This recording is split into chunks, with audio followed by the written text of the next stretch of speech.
G'day and welcome to part 1 of the first custom Zoid on my channel. This is the first of hopefully quite a few to come, so fingers crossed you guys enjoy it as much as I do. The Saix I'll be painting has a solid third placed on the list of my favourite Zoids, and I've been wanting to paint one for a while now in a custom colour. And given that there's an upcoming local painting competition that I was going to enter, I figured, why not? The kit itself is quite brilliant, going together very well, and even though this kit's tooling has a few years under its belt at this point, there's not much tidy up required outside of the general usual stuff. Price wise, the Saix sells for anywhere between 100 to 115 Australian, and stacked against other Zoids of this price range, it's not too bad, being fairly worth it, especially if you're moving into the slightly larger Zoids on offer. Now on to the paint job. I was brainstorming up a few things I could do for some time and came to the conclusion that something that was both light and dark with a lot of metallics or pearls would come up quite nice. As dorky as it is, I took a bit of inspiration from the old Japanese release of the Blade Liger Mirage's artwork, with the moon in the background, and came to the idea of the Midnight Mirage, as I wanted a couple of shades of purple for the primary armour. Keeping it simple, I knew immediately that I wanted to bring the areas of maroon over to a purple shade, but more of a bright finish, and landed on a knee-jerk purchase from a brand called SMS, which I'd never heard of, or seen, or tried before. This ended up being a great choice as their paints come out absolutely fantastic, the purple in question of course being Purple Grape, which was applied over the top of their own jet black. Following the pattern, all of the light silvers I originally wanted on the Saix to be a mirror chrome, I ended up kind of ruining, applying the varnish at the wrong stage. Now it didn't completely destroy the pieces, but they ended up as a lesser, but still very bright silver, which I think was workable, so I kept it in, and when I looked at the pores, this sort of worked out, as I could then rub most of it out and make it look more worn. Moving on to the sections underneath the armor plating, I wanted to get a really heavy metallic silver across the board that had a unique finish to it. So using some old custom colour hobby paints from House of Colour, I mixed their metallic gunmetal with a touch of, I think, Tequila Sunrise. I'm not entirely sure if that's the correct name, as I've had the labels removed from my pots for years, and finding info on these paints is a pain in the butt.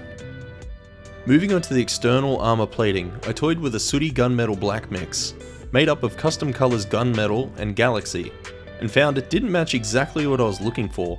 So I added some Pavo Purple to the mix, and I landed on a beautiful shade of dark metallic purple, with heavy flecks, and it works super well when put against the SMS Pearl. Individually clipping and cleaning every piece that was going to be used for this build, I undercoated it all in Haze Grey by Tamiya, before either coating it with Jet Black by SMS or starting the metallics as is. This means that the assembly section was going to be a little different but fairly easy to do, especially having one of my other finished Saixes as a visual reference while doing so. And that'll be enough rambling for the moment, I'll chime back in towards the end. Enjoy!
Alright, fingers crossed you enjoyed that. I know I certainly did. This has been incredibly fun to do so far, and looking over what's in the pipeline after the Saix is done, there's a lot more fun to come. Stay tuned for part 2 and possibly 3 if you'd like to see how this turns out. Until next time, have a good one.